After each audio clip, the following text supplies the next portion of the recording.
I had just bought my dream house in the heart of downtown Atlanta. It wasn't fancy, more of a fixer-upper, but I snagged it at a steal because the previous owners, longtime family friends, had been living abroad for years. I moved in at the start of the month, carrying boxes, excited to finally call it mine. That's when I noticed something strange late one night. While filling my glass in the kitchen, I realized the water pressure was unusually low. I thought it was just a minor plumbing hiccup at first, until I heard the faint hum of a water pump running next door. That's when I met Roger Whitman, 58, a retired mechanic who lived in the house next door. He had 2 stories above his apartment rented out to tenants, and from the start, he had made it clear he wasn't thrilled about new neighbors moving in. Something about that pump, the timing, and his smirking glance whenever our paths crossed didn't sit right with me. I had a sinking suspicion that this wasn't just coincidence. Someone was feeding off my water supply, and if it was Roger, I was about to show him that messing with the wrong person could have consequences he would never forget. I had just moved into my new house in downtown Atlanta, a property I had been eyeing for months. It was a bargain, partly because the previous owners, the Harrisons, had moved to Florida 3 years ago and hadn't been able to maintain it. I'd known them for years, they were family friends, and when they called to say they were selling, I jumped at the chance. The house itself was a classic mid-century build, 3 stories, with a brick facade and a small garden that had gone wild in their absence. The front gate was missing, and the main door had only a rusty padlock, not even a proper lock. The renovation had been abandoned halfway, leaving tools scattered around, a half-painted staircase, and some unfinished plumbing in the basement. On my first day, as I unpacked boxes, I noticed a motorcycle parked in what would later become my garage. I frowned. It wasn't mine. I rolled it back onto the street, planning to leave a note, and within 15 minutes, an older man arrived, muttering angrily, trying to retrieve it.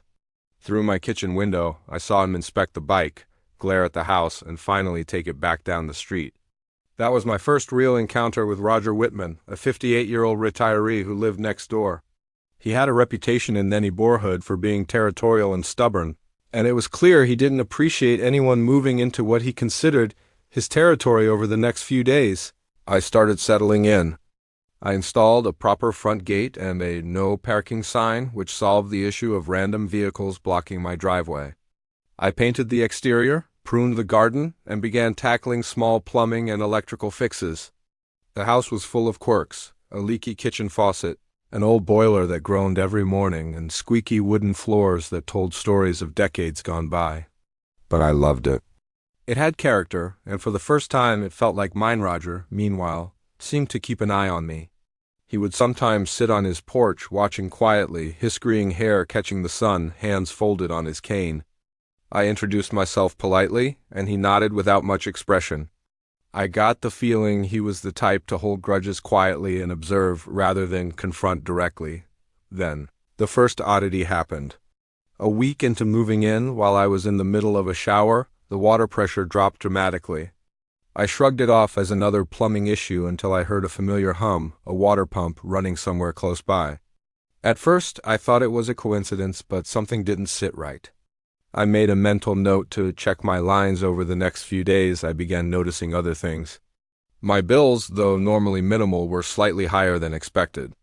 I assumed it was due to leaks in the old system or my initial gardening efforts. But the timing of the pump noise next door, paired with the decrease in water pressure, started forming a pattern in my mind. I realized Roger lived on the lower floor of his 3-story house. The top 2 floors were rented out to tenants, which meant he had both motive and opportunity to manipulate water usage. It wasn't just water. I noticed minor signs of intrusion or trespassing, a misplaced garden tool, faint footprints near my gate, and the occasional glance from the corner of his porch.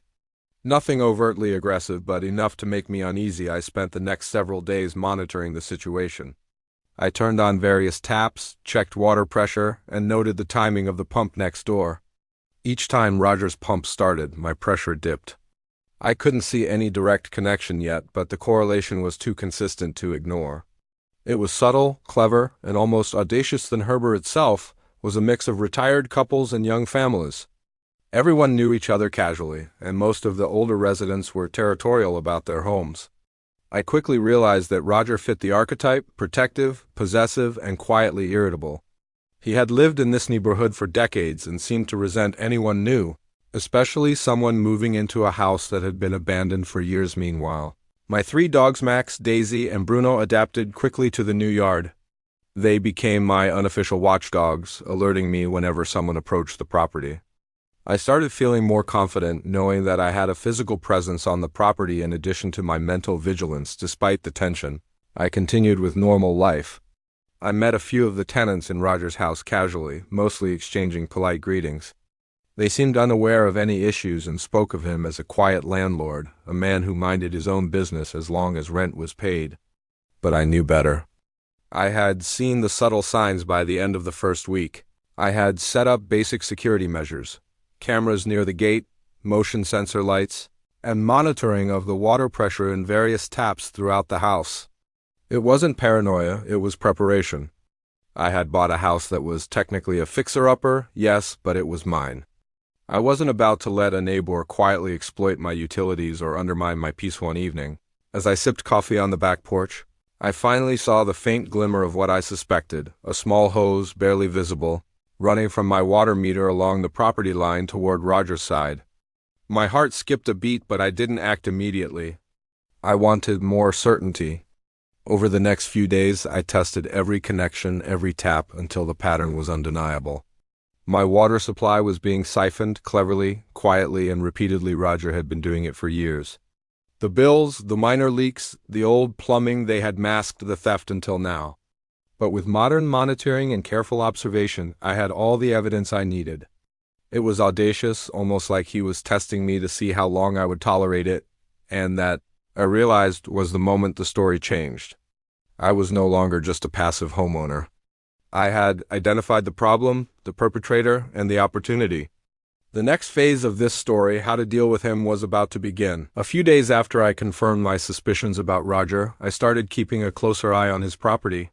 From my second-floor window, I could see his backyard clearly, and more importantly, I could watch the pipes and pumps without being noticed. He had no idea I was on to him. Every evening around the same time, the familiar hum of his water pump would begin. I timed it, noted the drops in pressure in my taps, and compared them with the exact moments his pump kicked in. The pattern was undeniable. He wasn't just using water casually, he was siphoning from my main line deliberately one afternoon. While testing a faucet in the kitchen, I noticed something unusual. The water pressure would dip sharply for a few seconds and then return to normal. That tiny fluctuation, almost imperceptible, gave me a clue. The siphoning wasn't constant, it was controlled. Whoever did this knew what they were doing. Roger Whitman was clever. He had spent decades tinkering with machines and pumps in his old mechanic shop. He knew how to bypass safety measures and how to feed off any boring supply without triggering obvious leaks. The thought made my blood boil. A man in his late 50s, retired, using his knowledge to quietly steal water from a neighbor? Unacceptable. I decided to step up my game. I wasn't going to confront him directly. He was older, stronger, and clearly stubborn. Instead, I started small experiments. Turning on different taps, timing the pump cycles, even letting the dogs out strategically to see if any noises or movements would affect him. Everything I did was subtle, untraceable. One evening, as the sun dipped below the skyline, I caught a glimpse of the hose he had rigged from my line to his tank. It was almost invisible against the faded brick wall, but the light reflected just enough to give away its path. I could feel the excitement mixed with satisfaction. I had visual proof now, not just data from my taps. The stakes became real when I overheard him talking to one of his tenants. His voice was gruff and annoyed, muttering about extra bills and how the system isn't fair anymore. It was subtle, but I knew he was either frustrated with his siphoning setup or pretending he had no clue what was happening. Either way, it confirmed he had been running his operation quietly for months, maybe years. I spent hours planning the next move. This wasn't about money. My water bills were minimal, even accounting for 3 dogs, a weekly car wash, and a small garden. No, this was about principle. This man believed he had the right to exploit someone else's property just because he could. That arrogance needed to be addressed. Late at night, I would sit by the window, listening for the pump, imagining the possibilities. Could I simply turn off my main supply when his pump kicked in? What would happen if I starved the pump? Would it overload, burn out, or just make him frustrated enough to stop? I didn't know the exact outcome yet, but that uncertainty added to the thrill. Every day I felt a mix of anticipation and caution. Roger was unpredictable. He might notice, or he might keep siphoning until he causes a bigger problem for himself.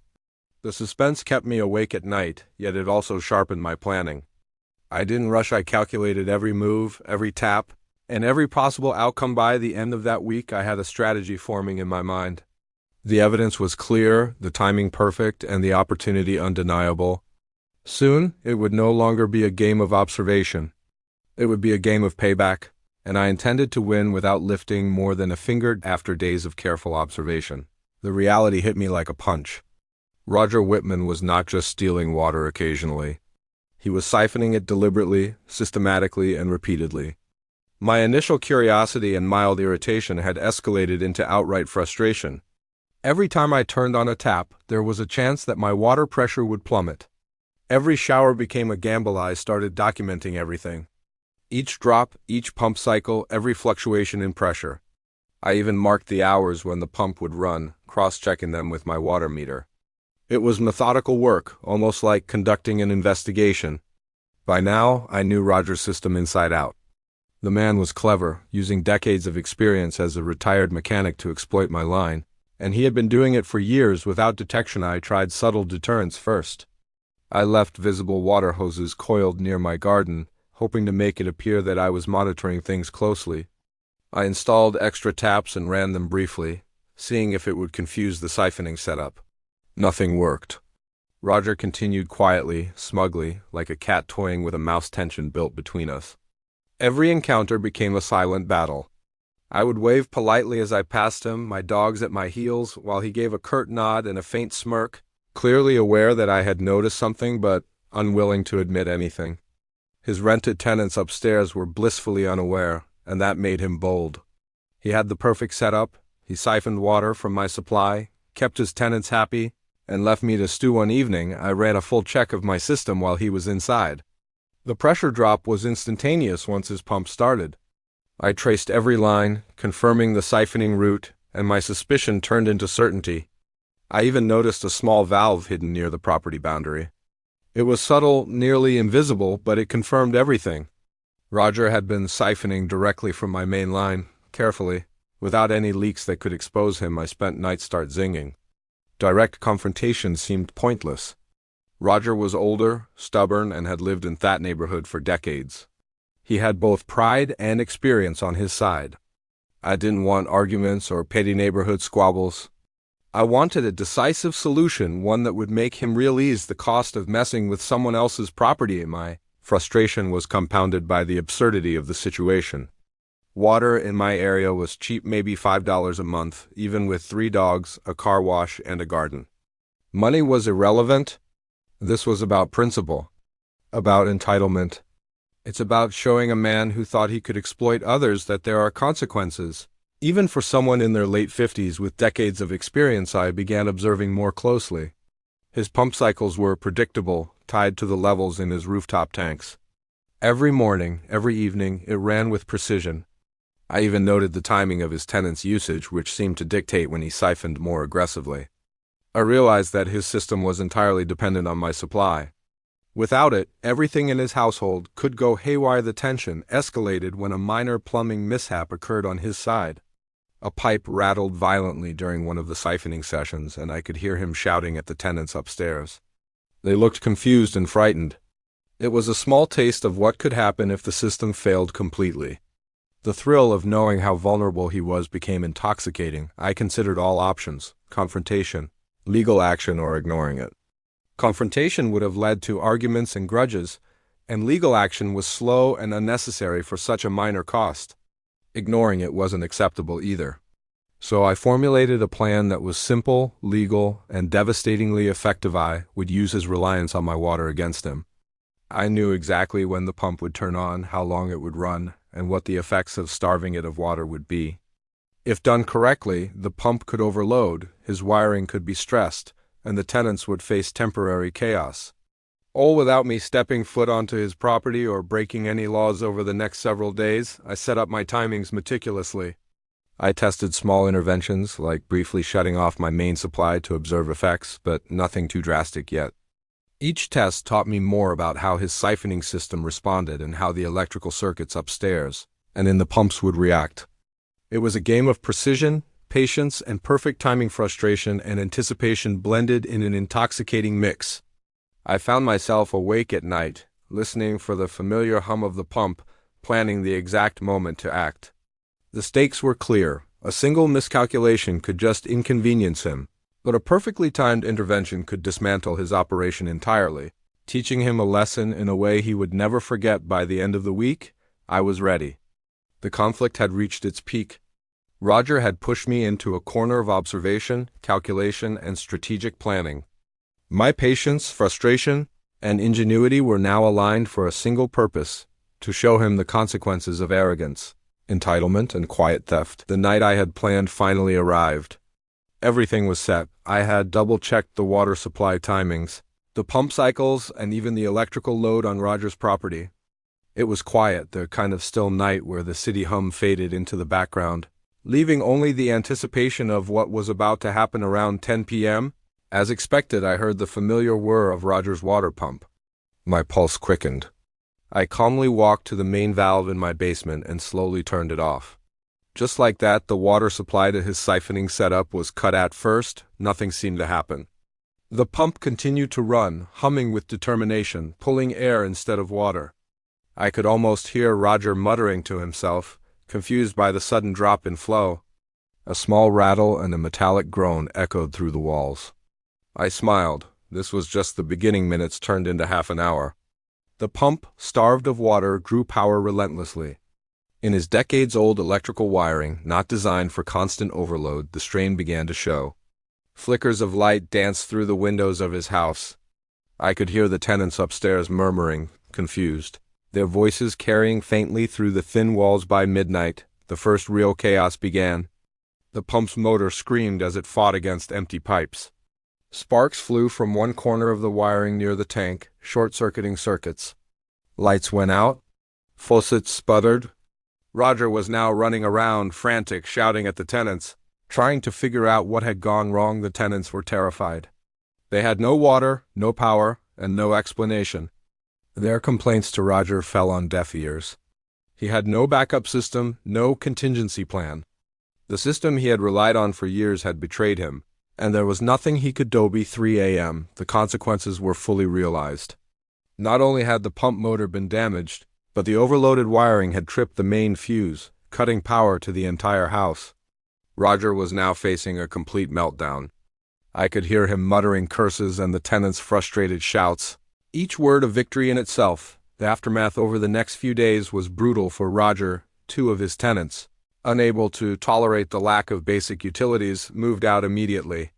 Each tenant filed complaints with the police, citing uninhabitable conditions. The authorities investigated and confirmed that the landlord had failed to maintain essential services, resulting in fines and legal penalties. Roger was forced to refund security deposits and couldn't rent the upper floors until the wiring and plumbing were properly fixed. The cost of repairs alone would have bankrupted a lesser man. For a retired mechanic living solely off rental income, this was devastating. By the end of the week, he was moving in with his daughter, leaving behind the house that had once been his pride and fortress. Through it all, I remained calm, observing from my window, knowing I had not broken any laws. I simply turned off my water at the right moment. No confrontation, no trespassing, no illegal activity, just a perfectly timed intervention. The look on Roger's face when he came to my gate to ask if I had turned off my water was priceless. I told him I had a minor leak in my tank and would restore supply once the plumber arrived. He said nothing, muttered a simple, "Oh, okay," and left. The culmination of weeks of observation, planning, and patience had paid off. Not only was my property secure, but I had also neutralized a potential long-term nuisance without lifting more than a finger.